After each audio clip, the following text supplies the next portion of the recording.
Welcome everyone back to Pommy and Oz. Hope we're all doing really well. If you're new around here, hit that like button, hit that subscribe. It really helps the channel out, and I can't thank you enough for the support you've shown recently. You're all legends in my book. If you are a Pommy and Ozzer, they're the people that are members of the channel. There is some special content on there. A few of you have been donating memberships as well, so really kudos to you. Bevton, Paul Hill, you guys are absolute top Gs. So much love to you. We really appreciate it. So you can see some really exclusive content there. A lot of draft stuff. There's some self-help stuff as well around sport and mindset. So it's really, really, really good. And you just get to see me a little bit as well, which is always good, isn't it? Do you know what I mean? So my wife tells me. But we're here today, powered by Baggerlytics on Twitter, going through the preview of the Geelong game versus the Blues on Friday night lights. MCG at 7:40. This will be exciting, isn't it? And obviously last time out, Geelong got us, and that was a real bitter taste. I know a few people disagree with me that they think the worst loss is Sydney or Adelaide. For me, the Sydney one bites. The Adelaide one I can cop because we were just shitful. The Sydney one I can cop because we were shitful against a top quality side. This game here is the game that I just feel it showed a gap in maturity, because both sides weren't exactly at the top of the game. Carlton probably had the ascendancy, but they couldn't get the job done. But we go into the last five, and there is a little bit of hope for the Blues here, I think, because it's 2nd versus 6 on the ladder. I am billing this as whoever wins this, right, is in the top 2. Whoever loses it is out of that race. I think this is a real important 8-pointer. Carlton 4-1. They've beaten Melbourne, Gold Coast, Port and Essendon, all top sides, all fighting in the 8. Their one loss coming to the rampant Sydney. Ironically, the one win in 5 for Geelong was against Richmond, losing to the Swans, the Giants, the Suns quite comfortably, and the Cats. So the Blues know what to do.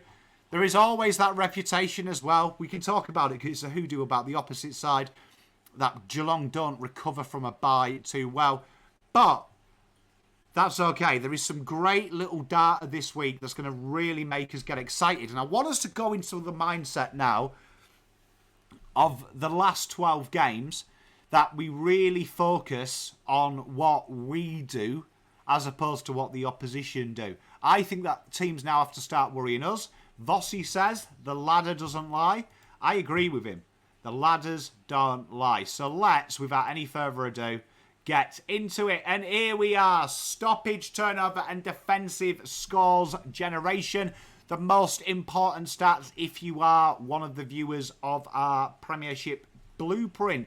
And you can see from stoppage here, the Blues have the dominance. And against, they're a little bit better. They are scoring it. Now, both of these sides don't mind conceding from stoppage and clearance. Reason being, they set traps behind. But you can see here that the Blues do have the ascendancy now. Obviously, this data here was the only data Carlton were winning last time we played them. And that in itself explains Carlton's game plan. They went with a full dominance around this area. When it backfired egregiously, and Geelong picked Carlton apart. What we have seen recently is Carlton have definitely over the last 6 or 7 games really worked this out, that they can't focus on this, and they set the traps, and they're happy to concede from these areas. But as the data suggests, Carlton are always going to score from this areas just with the personnel they have. That it's one of them ones that kind of like just look after it. It looks after itself. You know the old saying, look after the pennies and the pounds will look after themselves. That's kind of how stoppage works for Carlton. Look after the turnover, the stoppage will work for itself. And you can see that there, that scores from turnover. This is a real important thing, right? I want everyone to understand about Wazze's change. We've gone from being really high up, trying to tackle very early in the forward 50, to sitting off a bit and trying to funnel the play. And look at the turnover data against. Carlton are the hardest side to score against from turnover now. Huge shift when we used to be the top 3 easiest sides. And that is where Geelong are having a little bit of issues. How is that happening? Basically, slowing down the backline movement is a real important thing. And we're going to come on to the defensive half generation in a minute.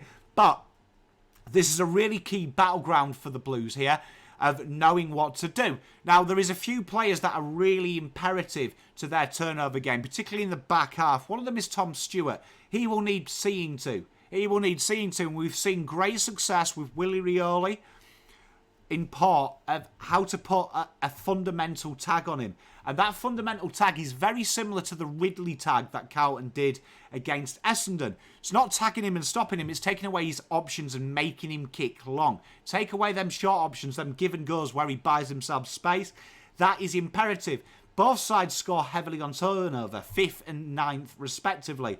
But the big strength of the Blues is the midfield pressure is where it starts, as opposed to where we were asking our small forwards. And this is probably a benefit from Fogarty being out. We saw a big shift in stand off a little bit, let them gain a little bit of territory, but then make that next kick, the second kick, the hardest kick. And Carlton have really floated on turnover. Players like Sard picking people's pockets. TDK, McGovern sat in that trap, particularly on the left wing. Kemp looking for the inboard kick. That has been a real big strength for the Blues, and that is going to be a key battleground tomorrow evening. If Geelong get that short kick from Stewart, it's game over. Now, I wouldn't be surprised or again seeing Cincotta go to Tom Stewart. I know the height matchup is it, but you've got to look at it this way. Carlton have changed these matchups quite a bit. Ridley, Lever, they've put smaller players on him and tried to lower their entries, which we've seen great success in Carlton's scores from inside 50 since they've gone from high bombs to more low penetrating entries. And that is going to be key if you stop Tom Stewart. Don't want the ball floating in there, you want it coming in driven, so a smaller player can beat him on the deck. And that has been great success in the last couple of weeks, especially with Zach Williams on Jake Kelly. Cincotta has spent time when they've moved players down to halfback, particularly Merritt. I can see that happening here because there is some similarities in the way that Merritt gets his run when he does slot to halfback as Tom Stewart. It could be an interesting little call, that. I reckon if that happens, Carlton win the game. And the defensive half generation, so Daniel Hoyne at champ starter, credit to him, he does some wonderful work. I would love to get into a debate with him though, because he was saying that Carlton are 15th for ball movement in the back half of the ground, and that is an issue. Now, Carlton have played some of the top sides at defending forward half of the ground and currently rank second for scores from defensive half generation. And that is big. They're third from differential, showing that they're forward and back half matches. Now, I agree with him. Carlton do have a tendency to go to the long bomb.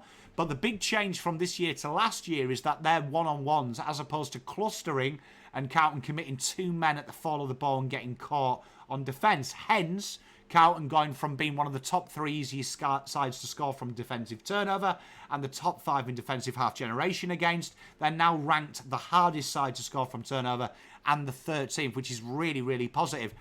That's where data can be misleading. That's why I try and pride myself on, try and paint the picture. I don't try and teach you data or give you data and create a narrative from it. I try and fight narratives if I can. So that's something that's really positive by the Blues, and they should really... This is a little bit of a David King last year when Carlton switched from stoppage to turnover and he hated it. Got to give a bit of credit for that, because this is something that if you're a blue bagger, you know Carlton on turnover are a disaster stroke. This is something that they've actively, systematically fixed, and it's why we're excited. It's why it's a joy to do this show for you guys and girls, because I'm actually excited. The numbers are fucking good. And you can see here, this is a key battleground. The ability for Carlton to score from defensive half generation and the lack of form from Tom Stewart. He hasn't been at his best. This is where it's going to be interesting. They've really utilised Tom Stewart through necessity to be that run and that generation of halfback. I think he's an incredible intercept marker like Mitch McGovern. I would be scared if Mitch McGovern was the main man out the back half of the ground for the Blues. Same with them, because if it's a one-trick pony, it's hard. So it's hard to keep going. Carlton have got to focus the energies on Tom Stewart. Low, make him bring it to ground. Carlton will do it. And you're going to see here what I mean by that in the next set of stats on the next slide after this. Pressure acts. You can see here Carlton have really started to form this, and we saw a big dip a couple of weeks ago. Carlton have risen back to the top 10, 6th for pressure acts. Geelong put a lot of pressure on. Why is that? GMHBA, smaller ground. They are very rampant at trying to condense your ball movement. And you can see both sides have been heavily pressured. Every club who is good genuinely gets pressured a lot. You can see here the differential for Carlton. They are facing more pressure. That's partly down to the opposition played, but partly down to the game style of Carlton really are trying to be a bit more methodical with the ball and play for contact and handball off. Bit more run and stun that we've started to see.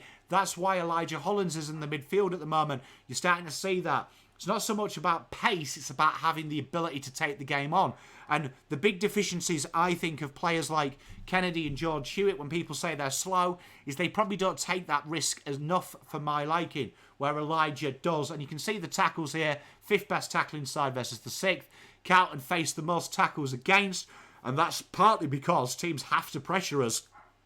We slingshot off the back half of the ground now. We look to contest in numbers and structure up around stoppages.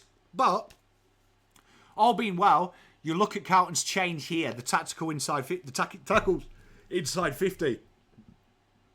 This was a pride moment for the Blues. They've now started to stand off and get you to get to about 45 out and then take the kick on. And we're seeing great success with this, with the turnovers coming from midfield. Carlton's midfield generation is incredible from turnover. And that is just the change of tactics. Fogarty chases you, hurries you up, and that's the game plan for Carlton. Speed the opposition up. And that is why the turnover game defence has gone so well. Carlton are making them have less time to think.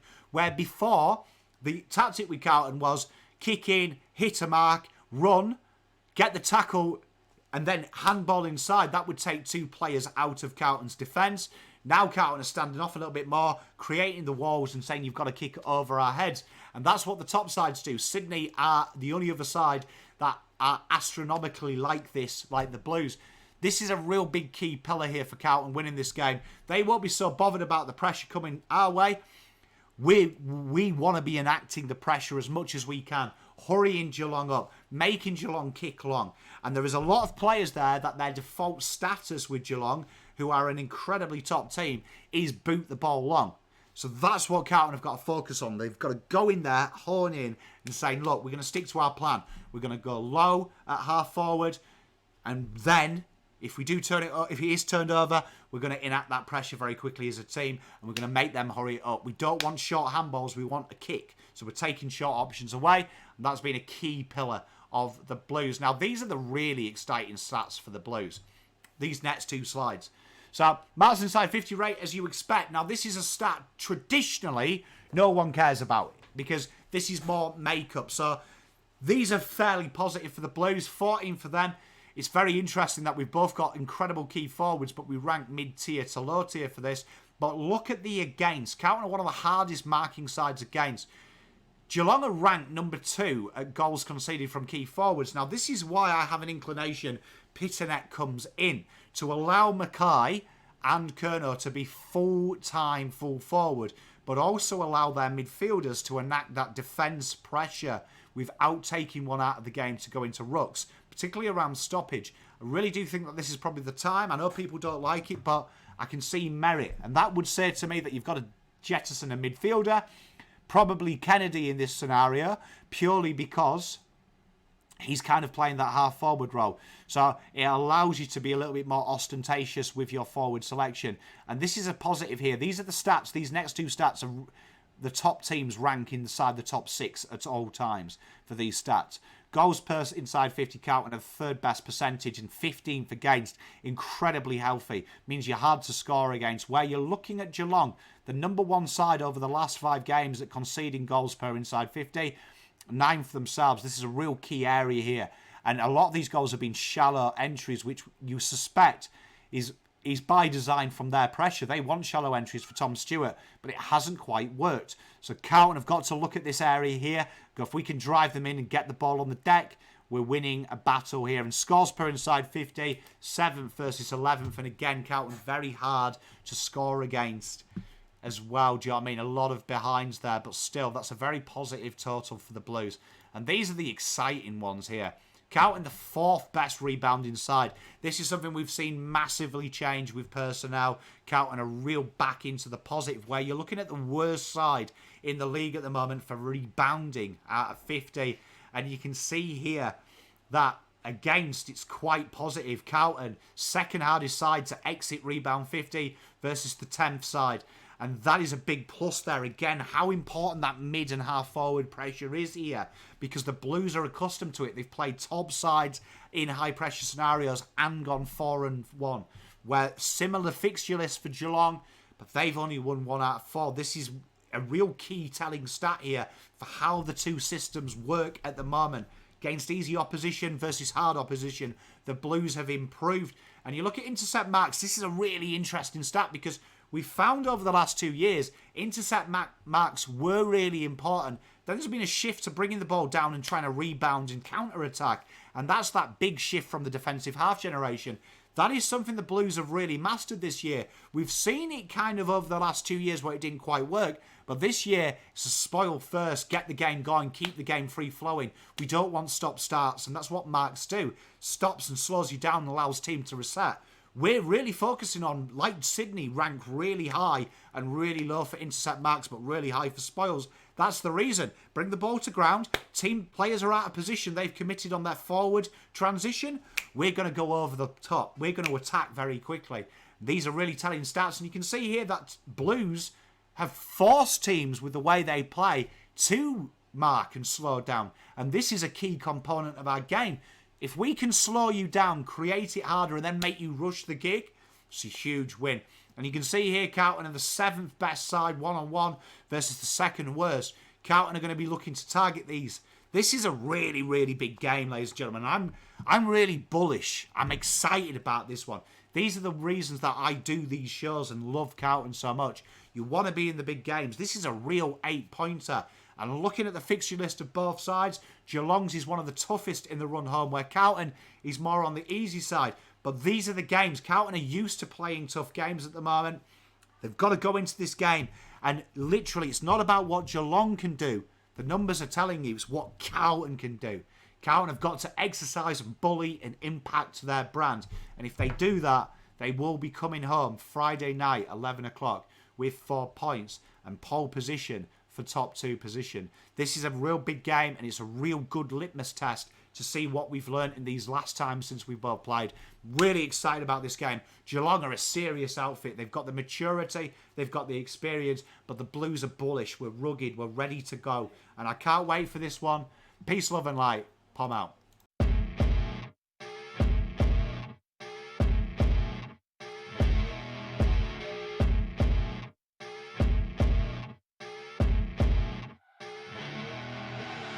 I see her rolling up, Uber black Cadillac, high heel boots and a sexy body full of tats. Baby's bad.